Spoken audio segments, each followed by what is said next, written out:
तर जतवरून महाराष्ट्र कर्नाटक सीमावाद ताजा असतानाच आता चंद्रपूर जिल्ह्यातील 14 गावांचा सीमा प्रश्न चर्चेत आलाय। 90च्या दशकातील आंध्र सरकारनं जिवती तालुक्यातील 14 गावांवरती आपला हक्क सांगितल्यामुळे हे प्रकरण सर्वोच्च न्यायालयात गेलं होतं। 1997 साली सर्वोच्च न्यायालयानं या प्रकरणाचा निर्वाळा महाराष्ट्राच्या बाजूने दिला होता। त्यानंतर आजपर्यंत या गावांचा महाराष्ट्रामध्ये पूर्णतः समावेश झालेला नाही। त्यामुळे महाराष्ट्रवादी सामाजिक कार्यकर्त्यांनी राज्य सरकारनं हा तिढा सोडवण्यासाठी गांभीर्यानं प्रयत्न करण्याची मागणी केली आहे। आंध्र प्रदेश सरकारला आपली पिटिशन तात्काळ मागे घेण्याचे निर्देश दिले। त्याप्रमाणे 21/8/97 रोजी आंध्र प्रदेश सरकारने या 14 गावावरील रीट पिटिशन बिनशर्त मागे घेतली। तेव्हा ही 14 गावे आंध्र प्रदेशाची नसून ही महाराष्ट्र राज्यातीलच गावे असल्याचा निर्वाळा स्पष्ट झाला। जनतेचं दिशाभूल होत आहे की जनता कोईकडे जाणार। तेलंगणावाला 2000 पेन्शन देत आहे, महाराष्ट्रवाला 1000 पेन्शन देत आहे। तेलंगणावाला चावल देत आहे, महाराष्ट्रवाला गहू चावल देत आहे। की जनतेचं एवढं म्हणणं आहे की बुवा आम्हाला जे पट्टे देईल, जे लाईट देईल जमिनीसाठी, की ते महाराष्ट्र हो या तेलंगणावर दोन्ही राज्यांना कोईकून तरी एक जणानं जर आम्हाला पट्टे दिले,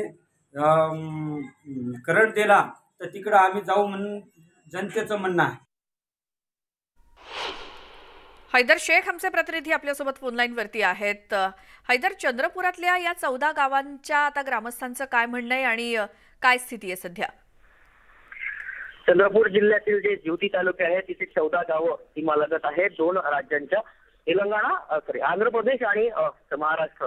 या 14 गावांमध्ये सुख सुविधा जो राज्य निर्माण करेल देईल आणि त्यांच्याकडे हे गावं जातील असं तिथल्या ग्रामस्थांचं म्हणणं आहे। पहिल्या महत्वाचं म्हणजे या ठिकाणी त्यांच्याकडे सगळ्या वस्तू ज्या आहेत त्या दोन आहेत, म्हणजे ग्रामपंचायती असो, दवाखाने असो किंवा निवडणुकीचे मतदानाचे ओळखपत्र, हे दोन आहेत। पण त्यावर 1997 साली महाराष्ट्र शासनाच्या महाराष्ट्राकडे हा जो 14 गावाचा निकाल आहे तो लागलेला होता, परंतु आतापर्यंत पूर्णपणे ताबा हा महाराष्ट्राकडे नाही। त्याच्यामुळे आंध्र प्रदेशही या गावांवर आपला हक्क ठेवत आहे आणि त्यामुळे त्या ठिकाणी पट्ट्यांची सुविधा किंवा नाही, त्या ग्रामस्थांना किंवा वीज पुरवठा होत नाही, रस्ते बरोबर नाही। त्याच्यामुळे या गावातल्या अनेक अडचणी आहेत। या अडचणी जो दूर करेल त्याच राज्यात आम्ही समाविष्ट होऊ अशी तिथल्या ग्रामस्थांची पहिली अट आहे।